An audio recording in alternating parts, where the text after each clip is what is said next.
Assalamualaikum warahmatullahi wabarakatuh. Terima kasih saya ucapkan sudah bergabung di kelas seni dan budaya, khususnya seni tari. Sebelum kegiatan belajar mengajar kita mulai, alangkah lebih baiknya kita berdoa terlebih dahulu.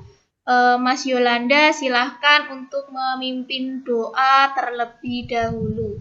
Silahkan Mas Yolanda, teman-temannya dipimpin untuk berdoa. Menurut agama dan kepercayaan masing-masing, berdoa dimulai. Selesai.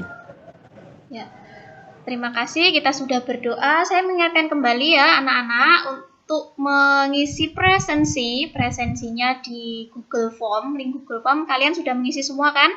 Untuk pertemuan hari ini yang sudah Ibu share.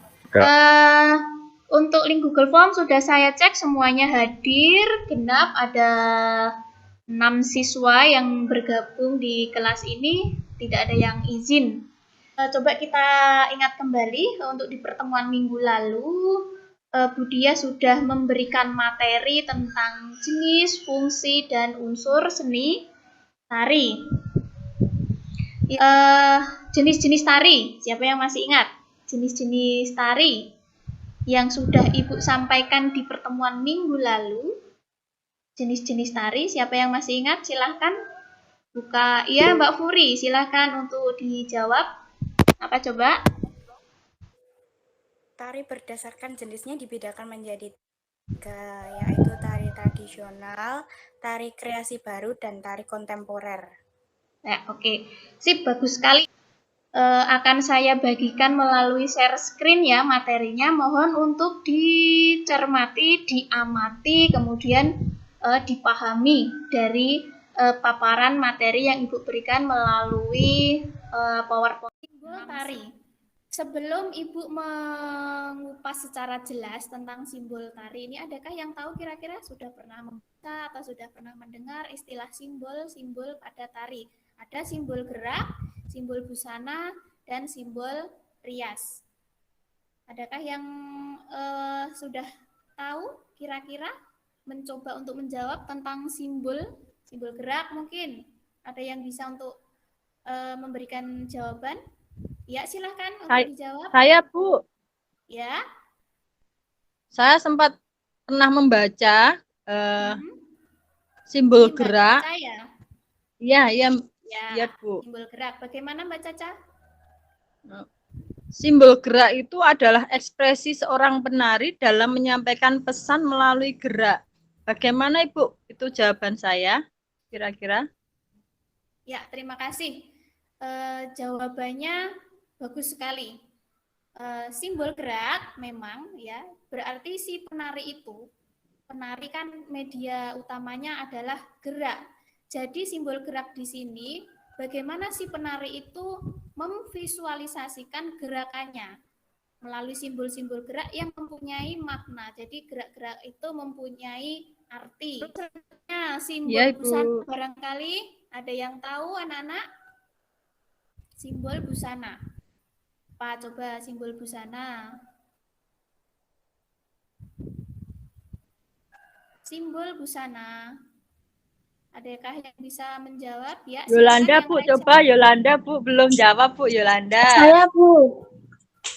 Simbol busana Simbol busana adalah kekuatan dari rias dan busana untuk mempertegas karakter. Ya, terima kasih, Bu. Ya, Ibu lanjutkan ke slide berikutnya. Yang lebih jelas coba kita lihat ke slide ini, simbol gerak. Simbol gerak di sini adalah upaya penyampaian sebuah pesan dalam tarian melalui gerakan. Ya, jadi gerak-gerak yang dimunculkan di sini, ini namanya ada gerak tari enggang, ini ada tari baris. Gerak yang dimunculkan dari tari baris dan tari enggang ini menunjukkan simbol tari yang dibawakan. Geraknya ini melambangkan burung. Gerak-geraknya jadi menirukan gerak-gerak burung. Nah, ini melambangkan prajurit yang gagah perkasa, tari baris ini. Jadi gerak-geraknya menggunakan gerak tegas. Kalau tari enggang ini, simbol geraknya menirukan gerakan daripada burung cendrawasih. Ini simbol daripada gerak. Sampai di sini paham? Ada yang mau tanya?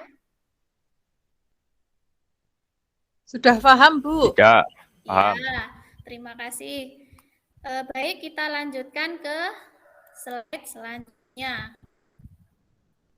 Ini tadi simbol gerak tadi sudah, simbol busana.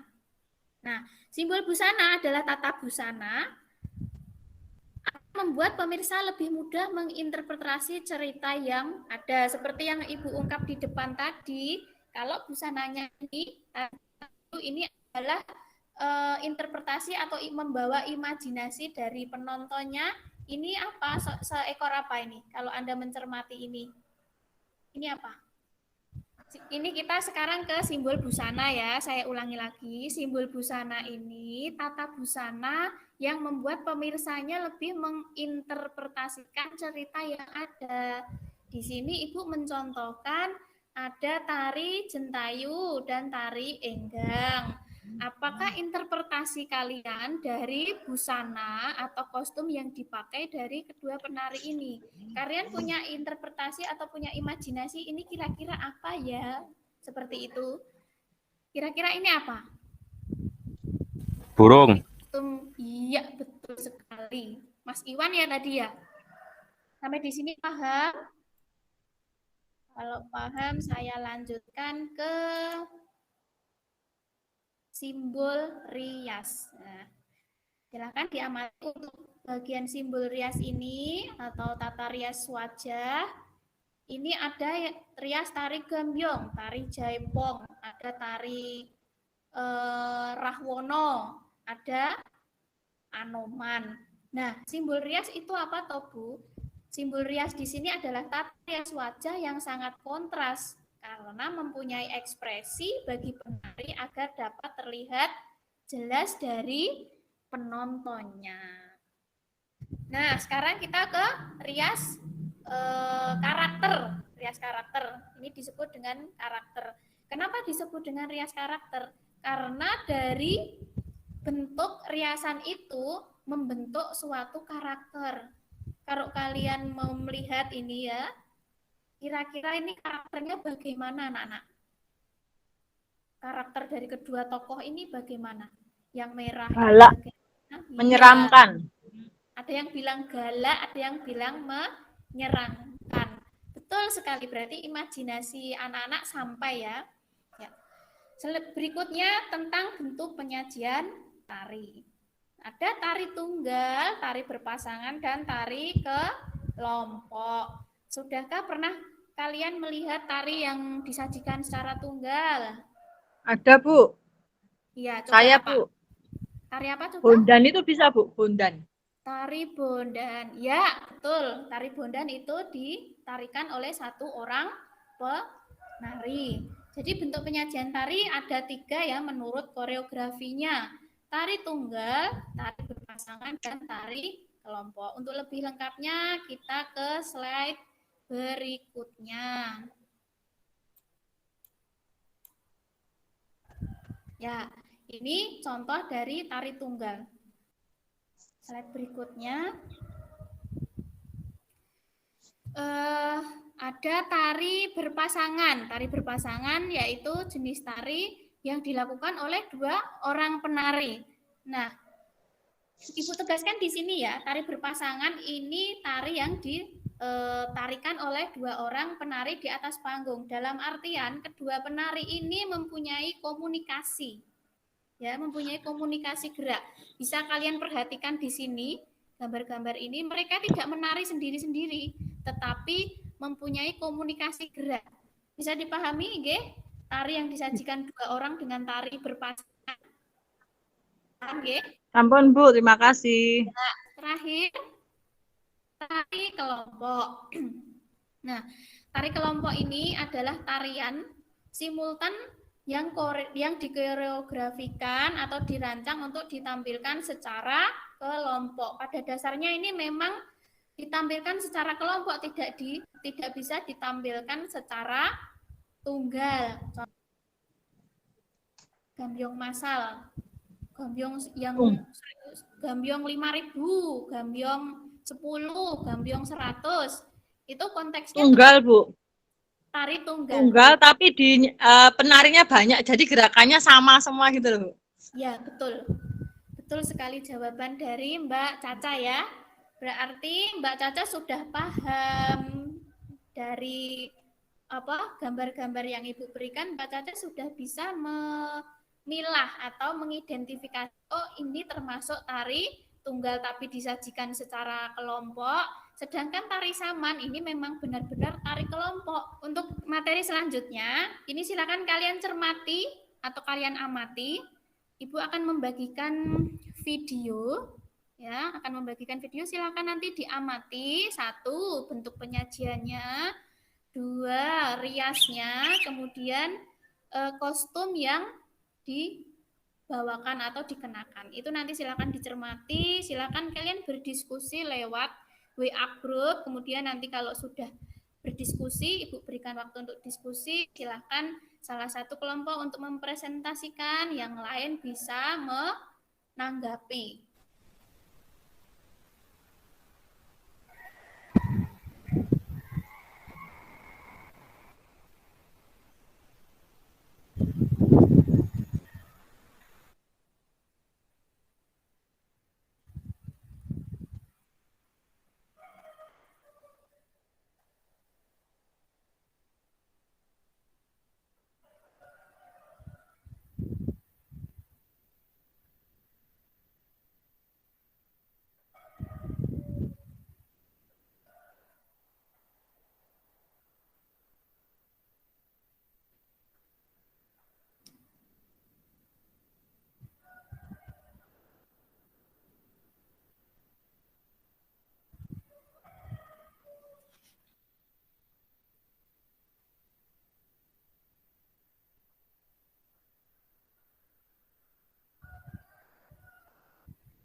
Sudah diamati tadi? Sudah, Ibu. Silahkan kalian kerja secara kelompok diskusi melalui WhatsApp group. Ibu berikan waktu kurang lebih 10 menit cukup ya. Nanti silahkan perwakilan kelompok untuk share screen, presentasi, dan yang lain untuk bisa menanggapi. Ya, sudah 10 menit anak-anak. Silahkan, saya persilahkan kelompok 1 mempresentasikan hasil diskusinya. Ya. Saya, Ibu. Izinkan saya untuk perwakilan kelompok 1 mempresentasikan hasil diskusi kelompok kami. Ya, silahkan Mbak Nur untuk presentasi. Terima kasih.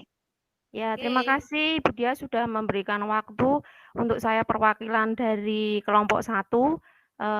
Di sini saya ingin mempresentasikan hasil diskusi kelompok 1, yaitu dari hasil pengamatan video dan aspek yang diamati. Ya, kemudian yang pertama tadi adalah bentuk penyajian dari tari 1 adalah nama tarian Gambyong Mudotomo ditarikan oleh 1 orang penari atau namanya adalah penari tunggal. Kemudian yang kedua adalah bentuk penyajian tari yang kedua, nama tariannya adalah Adi Ninggar, kelas suara, ditarikan oleh 2 orang penari yang saling berkomunikasi melalui gerak atau nama lainnya adalah tari berpasangan. Kemudian tari yang ketiga adalah bentuk penyajian tari yang ketiga namanya adalah tari saman, ditarikan oleh banyak penari atau tari kelompok. Mungkin seperti itu Bu untuk presentasi dari kelompok 1. Saya mewakili kelompok 1. Ada kurangnya mohon maaf. Terima kasih Bu Dia dan teman-teman. Bisa saya stop sharing ya Bu? Iya, silahkan. Terima kasih kelompok 1 yang diwakili Mbak Nur Arifah. Mbak Furi, apa yang mau ditanyakan? Apa yang menjadi salah satu ciri khas tari Gambyong? Salah satunya yang menunjukkan simbol gerak menggoda. Apa contohnya? Saya Bu Alifiani akan menjawab pertanyaan dari Mbak Furi. Yang menjadi ciri khas simbol gerak dari tari. Halo Mbak Alif, bicaranya Ya, pelan-pelan Bu. saja ya, enggak usah keburu-buru biar bisa didengar secara jelas oleh teman-teman yang lainnya. Yang menjadi ciri khas simbol gerak dari tari Gambyong yang mempunyai makna ceria dan menggoda. Contohnya pada gerakan egolan, gerakan kepala yang tampak luas. Di sini Ibu akan mencoba menggarisbawahi atau menegaskan kembali dari video yang sudah diamati, kemudian didiskusikan dan dipresentasikan. Ibu akan memberikan kesimpulan tentang apa? 1, tentang simbol apa tadi? Simbol-simbol pada tari ada apa? Ada simbol apa? Simbol gerak. Busana, rias. Busana dan rias. Di dalam satu tarian itu ada simbol gerak, ada simbol busana, dan ada simbol rias. Ya kan? Kemudian dari bentuk penyajiannya, dari hasil pengamatan video tadi, dapat kita tarik kesimpulan, bentuk penyajian tari ada berapa tadi? 3. Ada tari, Tunggal, berpasangan, dan Kelompok. Karena Ibu mengingatkan untuk membuka Google Classroom-nya, penugasan untuk hari ini silahkan dilihat pada Google Classroom. Di sana sudah Ibu unggah LKPD, silahkan dicek. Nanti tugasnya silahkan dikerjakan, kemudian dikumpulkan atau diunggah kembali lewat Google Classroom karena akan Ibu berikan penilaian. Saya kira untuk pertemuan hari ini Ibu cukupi. Kita ketemu lagi di jam yang sama pada minggu berikutnya, tentunya dengan materi yang berbeda lagi. Dan jangan lupa tugasnya untuk tetap dikerjakan ya anak-anak ya. Ya Bu. Baik Ya. Bu. Terima kasih. Sampai di sini dulu Ibu akhiri. Wassalamualaikum warahmatullahi wabarakatuh. Waalaikumsalam warahmatullahi wabarakatuh. Waalaikumsalam.